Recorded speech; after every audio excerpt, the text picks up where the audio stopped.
4 xonali 137 kvadrat metrli uyimizni ko'rsatamiz. Mana shu odam bitta eshik qo'yib olsangiz, mana shu podez qo'shningiz ikkovingizga bo'ladi. Bemalol bu yerda o'sha kladovka yoki ombor sifatida foydalansangiz ham bo'ladi. Ana endi uyga kiramiz.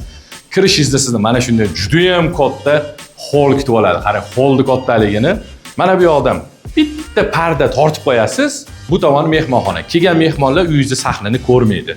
Qarang, mehmonxonaning kattaligini bemalol yosh bolalar yugurib, maza qilib o'ynashadi.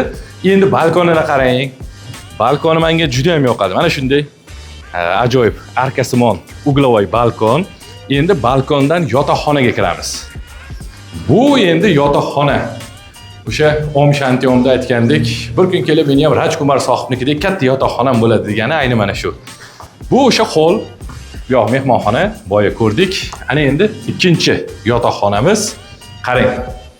Ikkinchi yotoqxonamiz uncha-muncha uylarda mehmonxonasidan ham katta. Ishonmasangiz, bemalol kelib o'zingiz ko'zingiz bilan ko'rishingiz mumkin. Endi ikkinchi yotoqxonamiz. Uchinchi yotoqxonamiz. Qarang.